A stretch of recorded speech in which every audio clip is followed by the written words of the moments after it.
Montgomery Southern, yeah, up there. And anyway, he came to Lawndale. He had heard about Lawndale, the factory, and about the cordage and so on that they made. So he wanted to come down to Lawndale and see for himself. And he was really interested in going to work with Cleveland Mills. And when he got here, they had an old machine that wouldn't run, and they had worked with it, and he asked Mr. Shanks, said, well, let me see if I can get it to work. And so he worked on the machine and got it running. So they hired him, and he worked there as long as he lived, I guess. And he married a Mitchell, and they had 11 children, and their pictures are right over there, all 11 of them. And your mother was one of the children? Nettie. Nettie. Yes. And her mother died right after the last child was born, so my mother had that family to raise and look after, and so they all worked in the mill, went to work in the mill as soon as they were old enough to, I guess, to reach the machinery, because they went to work early back then. Montgomery Southern, yeah. Fred's family came to Lawndale for the same reason his father did when he was just a boy. And when they had started the plant up down at Lawndale, then he lived in Dysersville, which, so he, Mr. Denton, Wayland Beecher Denton, came to Lawndale in a buggy, he and his brother, and they went to work in the mill, and he married Carrie Copeland. And so they had 6 children, I think it was, he had 6 children, and they all worked there in Lawndale until they went off to school. He had been living in the hotel since he was 16 years old, since he went to work in the mill. And of course I joined him, and we lived in the hotel for a couple of years, and then moved out into a company-owned house.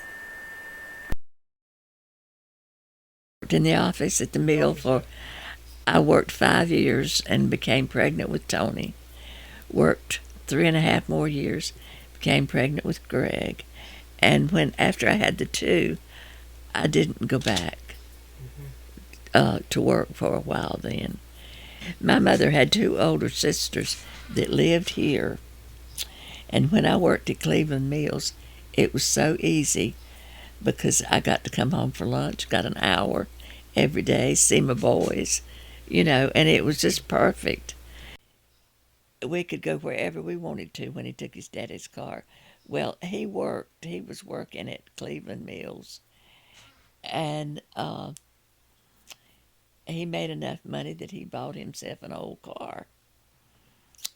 And the only place we could go was the Rogers Theater, because he'd have to let it roll off the crank, because we'd have to park on top of the hill up there. And I was so embarrassed. I wanted him to take his dad's car. I remember when I first came here in the early 30s, we used calipers to tell whether the roll size or whatever we were making in the shop was going to work or not. Well, Tyson Ledford and Cuss Wright decided that wasn't accurate enough, so he brought in micrometers that measured to 10,000ths of an inch rather than just in 30 seconds and so forth. Tell you about the power requirements, how many different types of power we had here in the plant. We had a 350 horsepower coreless engine that was driving a line shaft that went all the way from that wall down there to the machine shop wall, and I'll have to give Tyson Ledford credit for figuring this out. Only cotton mill in the country that had its own telephone. And I happen to have, here's the first book published by Southern Bell. It says on here, commemorating the inauguration of the dial phone exchange at Lawndale. We had a bantamweight here by the name of Buddy Self, who has developed into a 140-pound heavyweight now, still running knitting.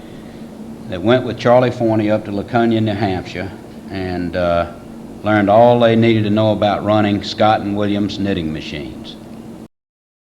Buddy was soon joined by Rush Klein, who's now retired, Coy Brackett, and Steve Morrison, all of whom have retired.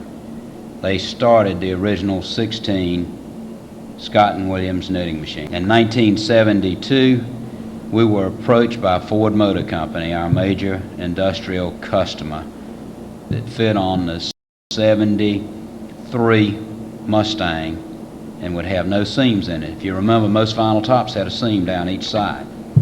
Well, starting in 1973, the Mustang had no seams in the vinyl tops. Compliments of Cleveland Mills. I think our fixers, and certainly Buddy does, attest to the fact that our folks maintain and just take overall better care of their equipment than we saw in those machines that we moved up here. 1961, the finishing plant was built. It was to house the Fleshner dryer, the line that we call Line 1 now. The biggest resource that Cleveland Mills has ever had has been their people. Without these people, they wouldn't have had a history, and much less a present or a future. This time, I would like to recognize some people that have been a big part of this history up to now, and at the same time, mention the present and the future just a little bit. I'd like to ask each person, as I call his name, and the number of years that he's been with this company, to stand and remain standing until everybody has been mentioned or recognized. Okay. Garland Richards, 62 years.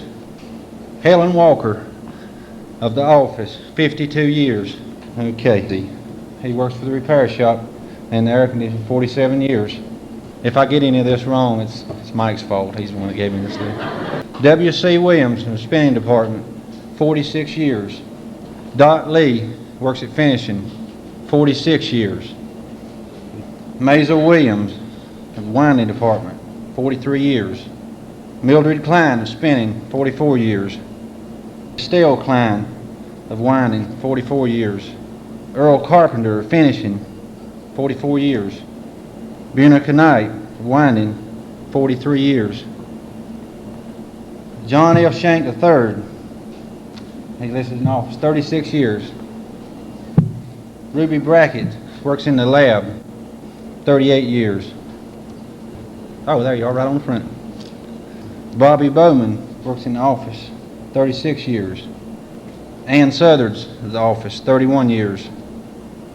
Mary Ledwell, spinning, 31 years. Ted Ledford in the yarn mill, 35 years. Betty Hunt, I've got you listed in carding, but I don't believe you do anymore, 33 years. Tommy King with the outside crew, 27 years. Irene Wallace, spinning, 29 years. Marshall Thackerson, spinning, 29 years. Buddy Self, knitting, 27 years. Buddy's over by the post so he can get a head start out the door. Doris Ram, Josh Murrah, the office, 25 years. Farrell Laughlin of winding and now the supply room, 28 years. Don Cook of carding, 25 years. I just want to recognize everybody that's here for being faithful employees to Cleveland Mills. It seems that most of you that I mentioned on the first page are the past, the present, and the future of Cleveland Mills, and everyone else here is going to fall in the present or future category of Cleveland Mills. And without y'all, I just don't see how they're going to do it. Thank you.